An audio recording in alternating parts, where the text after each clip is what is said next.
Okay, let's see if I make notes for myself, if I can do this in one shot so I don't have to stitch 5 pieces together and edit them. So I apologize if you look at my phone, I just made some notes for myself. So okay, I'm gonna start with the budget rods first, which are up to, let's say, $120. It's arbitrary. Then we're gonna have from 100 to 250, and then the last category will be 250 up. So you can skip if you are not interested in the budget category.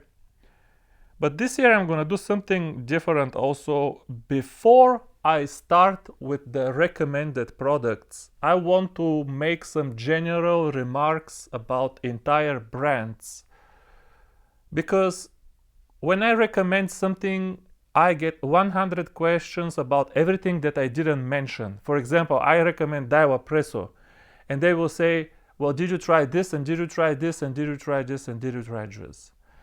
I want to make some general remarks about brands to help you guys, and you don't ask me, did I try this or that, and you know what I tried, and it will just take entire brands off the picture. For example, I no longer recommend any St. Croix products, any at all. The only rod that I ever recommended was the Legend Elite Panfish. But I recommended this rod 3 years ago when the exchange rate between the US dollar and the Japanese yen was very different. And both the Legend Elite Panfish cost $300 and all of the Japanese tackle cost $300, and by the time you ship the Japanese rods, they used to cost $350. But right now, the exchange rate is very different. So all of the 300 that used to be $350 Japanese rods are now $250 rods. And the Legend Elite Panfish is now $450. So I can no longer recommend the Legend Elite Panfish for $450 when you can buy 2 Yamaga blanks, almost 2 Yamaga blanks for the same price. So no longer do I recommend any St. Croix products. And the reason is, I want to tell you why. It's not something subjective, like I'm a hater or something. All St. Croix rods, without exceptions, are very beautiful, but they have always been overpriced. Since the day this company was started, all St. Croix rods are very overpriced. To buy a rod for $150 with steel guides, with steel inserts, I know the government printed a lot of money, but that's just, for me, that's too much. The other problem with all St. Croix rods, with very few exceptions, whoever is designing the action of St. Croix rods suffers from thinking of the, not only from the 90s, but the thinking of the 80s and 70s. His fishing values are the values from 30, 40, 50 years ago. All of the rods suffer from the same problem. The blank is kind of stiff, and then then the last 35-40% of the rod, all of a sudden the rod becomes unstable and even wobbly. But it's very weird kind of action where only the tip wobbles. I'm not a stranger to wobbly, and you know me, if anything, of all YouTubers out there, ultralight tackle or not, find me another YouTuber who likes soft rods more than me. I like soft. I have very high tolerance to wobbly. My number one recommended rod for 5 years, including this year, is Daiwa Presso. This rod is a little bit unstable, but it bends and wobbles from the middle. But these St. Croix rods, they're stiff up to here. then all of a sudden they become uncontrollable from over here, the top 35%. They start to shake and wobble. Very strange action.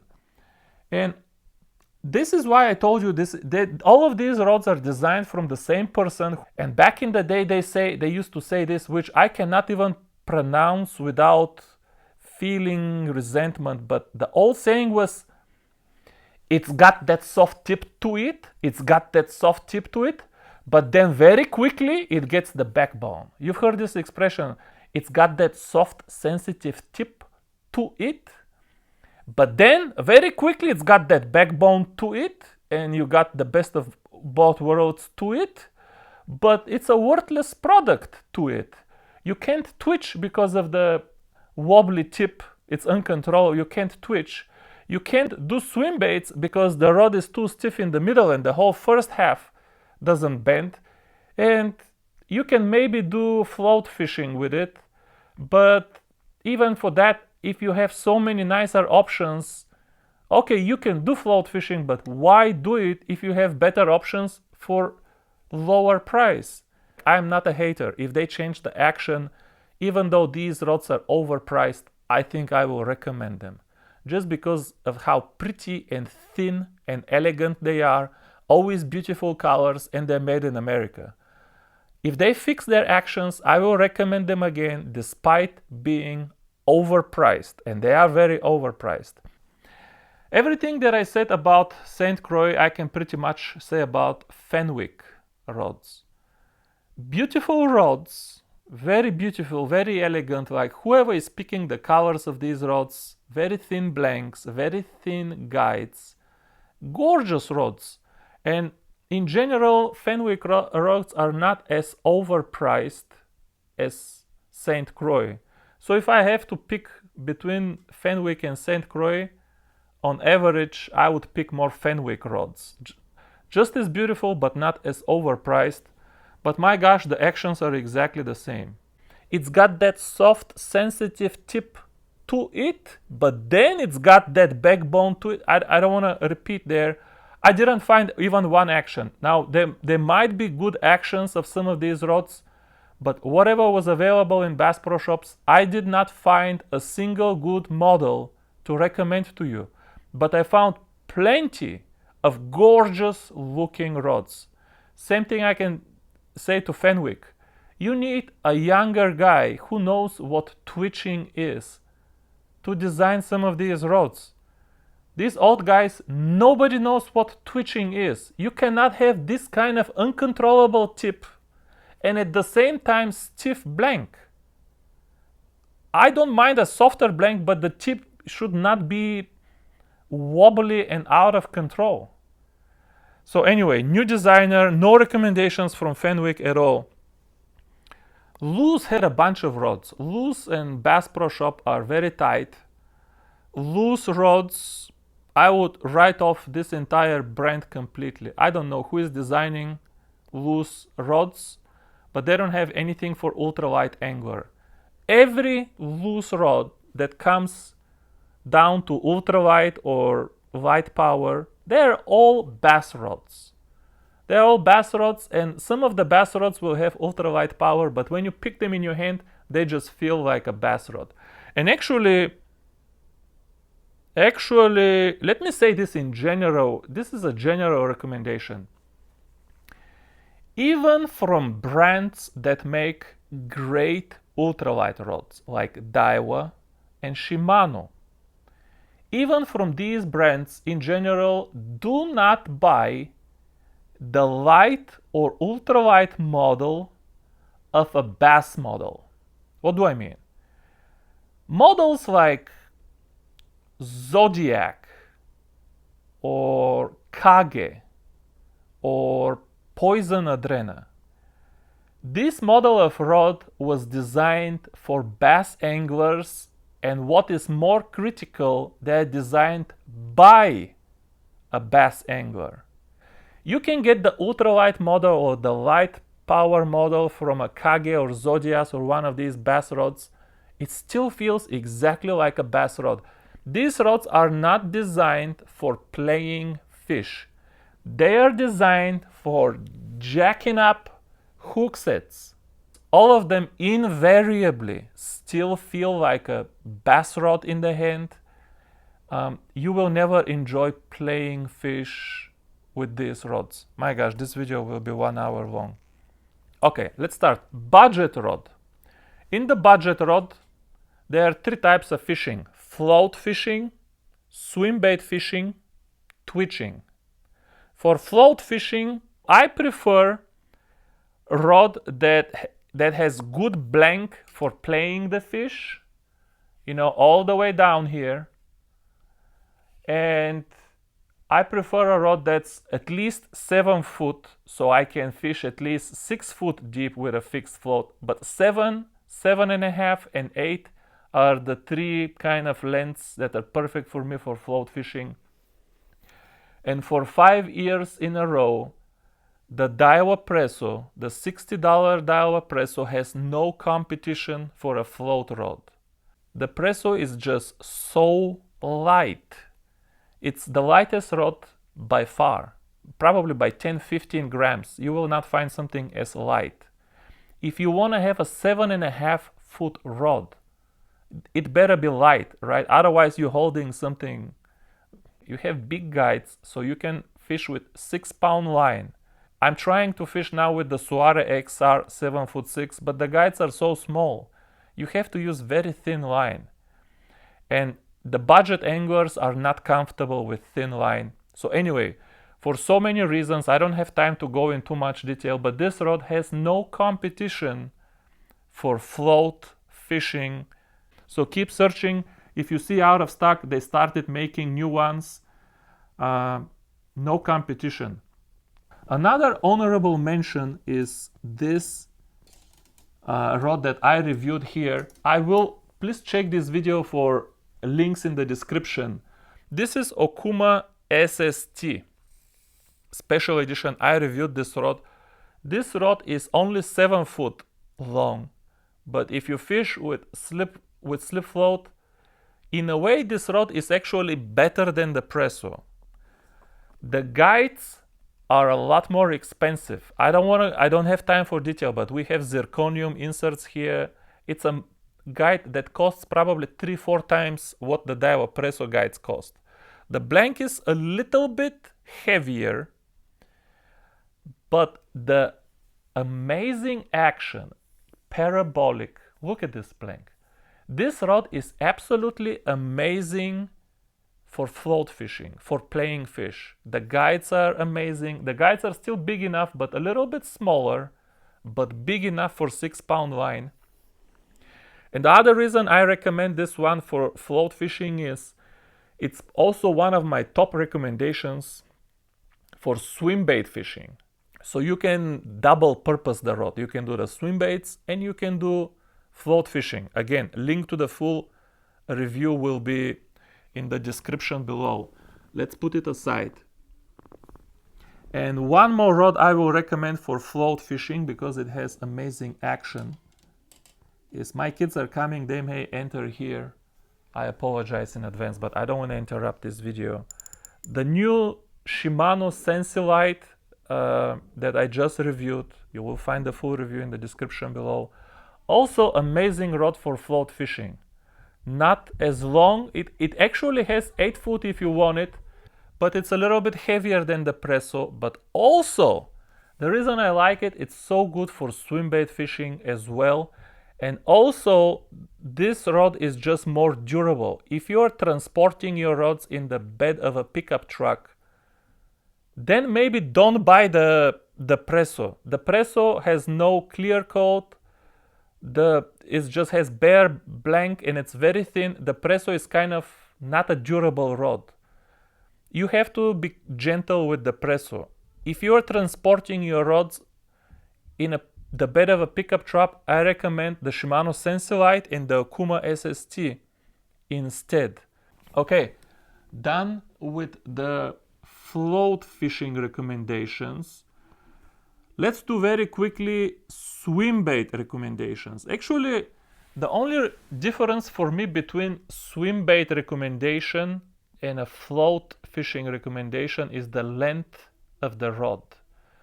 But if we're talking about slip float, even the length of the rod is no longer a difference.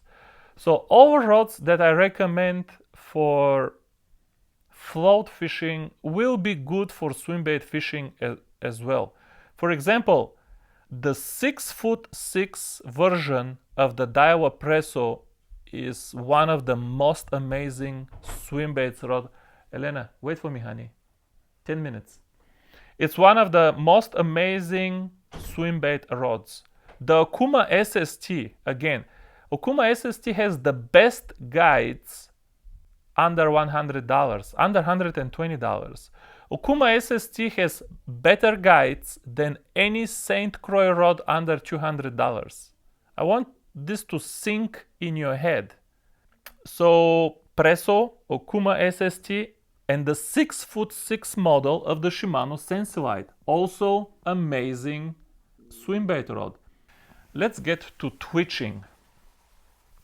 Twitching rod, to have a good twitching rod is the most difficult thing to design because you don't want it to be too heavy, but you want the tip to be crisp and sharp so you can do proper animation, proper action of the jig. The jig needs to move like this. It's difficult to design a proper twitching rod with budget blanks. It's easy to design them with this very expensive $300 Japanese blanks because these blanks have very fast recovery. But cheap blanks, glassy blanks don't have fast recovery. You need fast recovery for good twitch rod. And to overcome the poor blank, people do a little bit thicker blank. So the power is usually not ultralight but ultralight plus. And that's how they overcome it. The old Shimano SensiLight that I recommended, scratch that off. No longer recommend Shimano SensiLight for twitching. The new one is a float rod and swimbait rod, not a twitch rod. I have a review of that rod. Currently, also Leland Lures TCB. I used to recommend this rod. I don't know if they changed the production or action of these rods, but that rod doesn't have a crisp tip. I no longer recommend Leland Lures TCB for twitching either. And now what is left? The one thing that is still left and is one of the best budget twitch rods. At any price under $120, one of the best rods for twitching. This is a version of this rod, but very old. This is 5-year-old rod. 5-year-old rod that I bought on clearance for $12. Is the $20 Shakespeare Micro Light 6'6" light power. You have to get this model. The other models are no good for twitching. They're still good rods, but no good for twitching. But Shakespeare Micro Light 6'6" light power, you can buy from Walmart for $20. You can buy from a bunch of places for $20. That rod is not just acceptable. That rod is crisp. It has good action. It's joy to play the fish. It has great sensitivity of all things. I mean, the 6'6" Shakespeare Micro Light has better sensitivity by far than the new Shimano SensiLight.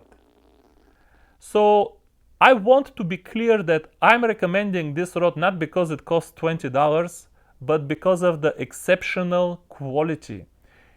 The $20 Shakespeare Micro Light is better for twitching than anything St. Croix has except the St. Croix Legend Elite Panfish.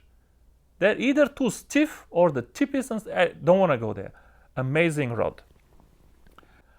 The best twitch rod in the budget section right now. And I didn't know about this rod until yesterday. And I'm so happy that I went there yesterday and I found this rod, because do not be confused or misled by the price. There is a rod called Crappie Max Pro. Has two models, amazing for twitching, both of them amazing for twitching. My personal preference, and which is by far the best twitching rod, under $120, maybe under $150, and it costs only $39.99. I mean, it's absolutely amazing. You do not need to spend money to be able to make perfect action. Buy this rod, strongly recommend. The 6 foot, last time, Crappie Max Pro, 6'0", medium light power. I know what you're thinking, Victor, it's not like. The medium light power, the labels are gonna be funny. They're just funny. Let's not be too picky. The medium light power, I give you my word, is ultralight power rod. Pure ultralight power rod. Super crisp tip. You are not gonna find tip like this. Crisp. You know, the Shakespeare Microlight doesn't have a 6-foot version for some reason. I don't know. I would love if that rod came in 6-foot version, but it doesn't. Because it's long, so long, 6'6" is kind of long for twitching. And because this rod is only 6'0", oh my gosh, I mean, it has sharp, crisp tip. And then when you hook up with a fish, it bends everywhere. Amazing rod. The color is not fancy green, it's dark gray. I played with that rod for almost an hour for different models, different things. The color grew on me. It's dark gray, but it has some nice clear coat, and you can match with any reel.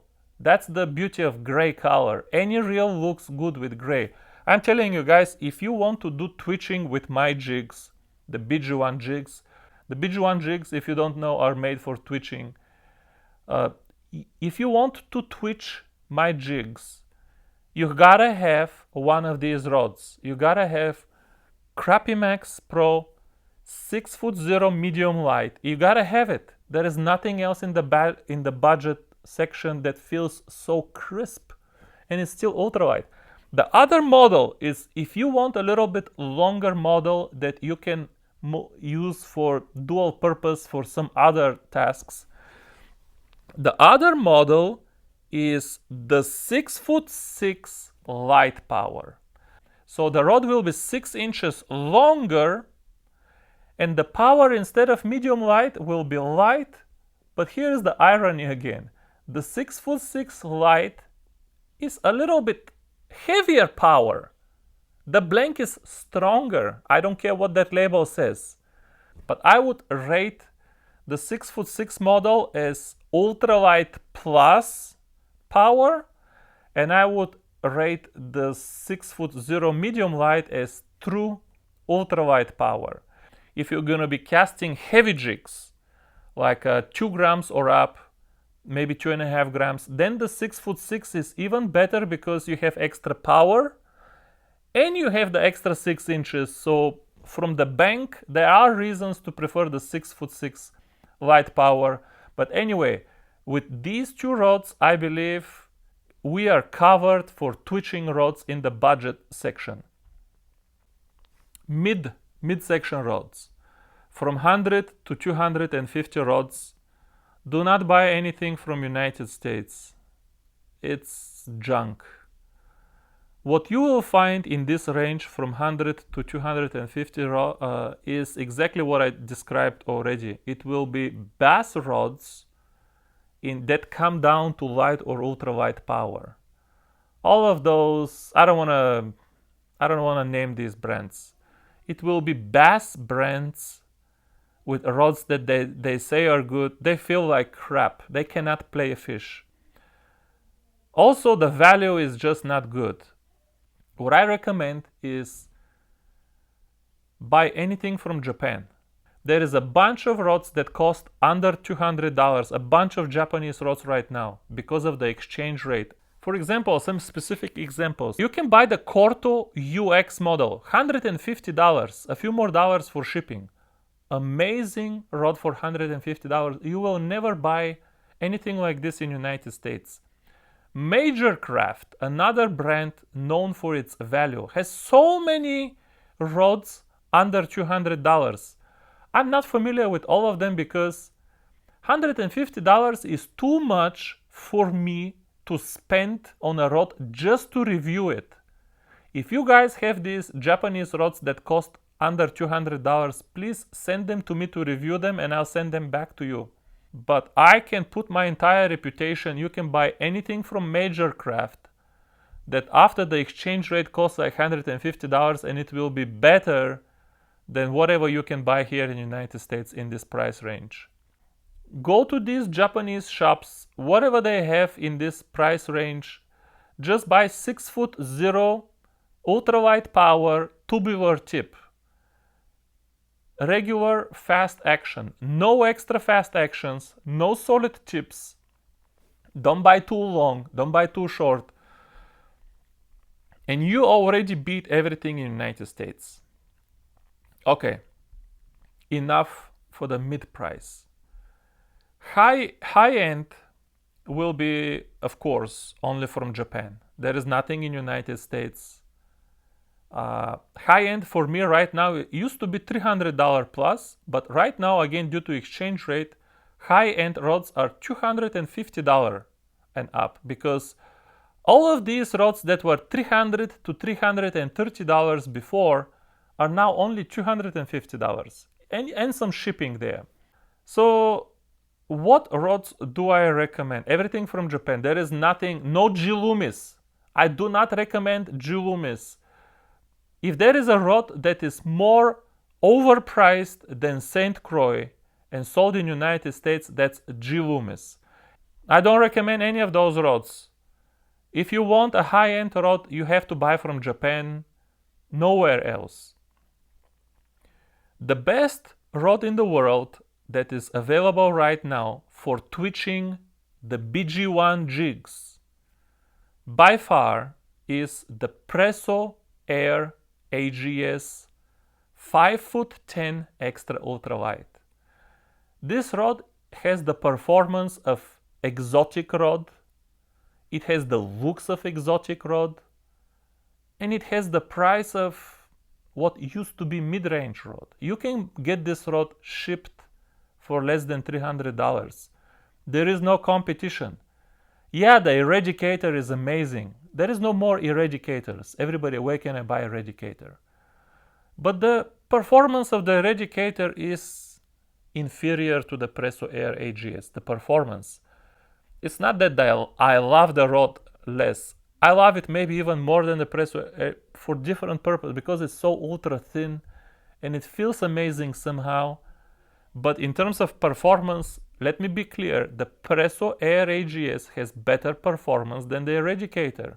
The blank has faster recovery. One, the guides are a little bit larger. They're still very small, but the Presso Air AGS has 2mm guides, and the Eradicator has with 1mm guides. The first guide of the Presso Air AGS is, I believe, 25mm versus only 20mm on the Eradicator. So better guides, not just better guides in terms of diameter, but they have carbon frame, while the Eradicator has titanium frame. Also, the Eradicator has 6'7". It's kind of too long and a little bit unstable. So the Presso Air AGS does not have competition unless you count the Corto rod prototype that I reviewed has a sharper tip than the Presso Air AGS. And it's probably even more sensitive. And it will twitch 1-gram jigs just fine. But I hated the extra fast action. I hated it the second I grabbed this rod, I hated the extra fast action. You can cast the jigs and you can twitch them, and sensitivity, everything is good. I didn't like playing fish with the Corto, but if you're a fan of the extra fast action, you can use the Corto too. So that's the twitch rod recommendation. The other recommendation, I have a very strong recommendation for first JDM rod ever. If you have never bought a high-end JDM rod before, My recommendation, very strong by far, is the 6'7" Yamaga blanks that I reviewed. I will put a link in the description. The reason I have 2 eradicators right now is one subscriber sold me his eradicator for $200. Best deal of my life. But he told me it feels silly. It feels like fishing with a toothpick. I quote directly. It wasn't his thing. It's too small, it's too thin, bends too easy, too light. Unless it's heavy enough, people don't even perceive it. There is such thing as a rod being too light. You think it's gonna snap. It's not everybody's thing. Too long of a speech, but for very first rod, I recommend the 6'7" Yamaga blanks. I don't know exact name, but you will find the link in the description. This rod is still super light. It is every bit as sensitive as the Presso Air AGS, if not more sensitive. I still have this rod. I sold the core to prototype. I sold the Beleza prototype. I still have this rod. I'm not selling this rod. It's amazing rod for swim baits, twitching, even float fishing. It's long enough. It has universal kind of fast action, but not that fast. It's on the slow end of fast. Good for everything action, zero wobble. I highly recommend, if you buy this rod for first rod, I promise you, you will never sell it. You can buy lighter and sharper and other rods later. You will still not sell this rod. Universal, amazing rod.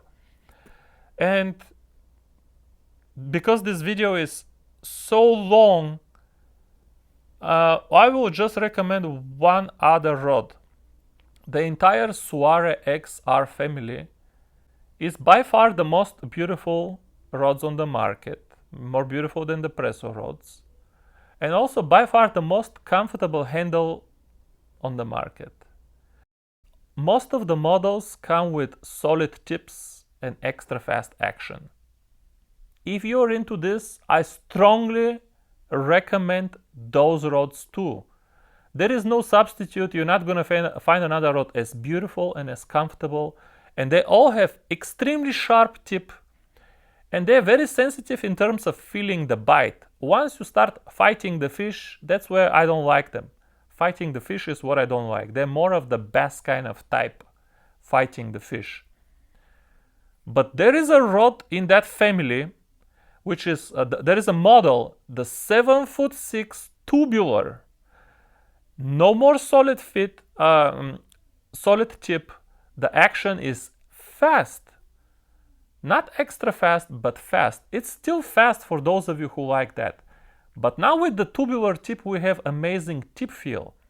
This rod is probably my #1 recommendation for Japanese rod for fishing from the bank. Because from the bank, let's be honest, we need a little bit extra length to get extra casting distance. It's not just the casting distance. Usually from the bank there is some obstacles. You get weeds, you get rocks, tree branches. You have to get around. So this is my #1 recommendation for fishing from the bank. And I reviewed a bunch of other high-end rods. You can see I have a folder that is called Rod Reviews, and it has by now about 10 high-end Japanese rod reviews, but I don't feel strongly about, they all have pros and cons, and they might be a good fit for you. You have to watch the review and decide. Well, this video is now incredibly long. If somebody watched the entire thing or just listened to the entire thing, what I do very often is I listen to videos on my way when I'm driving on my way to fishing. I'll play some video and just listen to it in the truck. I don't watch it. But if anybody watched or listened the entire thing, I appreciate it so much. Listening to me, it's not for everybody. Let's put it like this. But yeah, thank you all for watching, and I will see you soon. Bye-bye.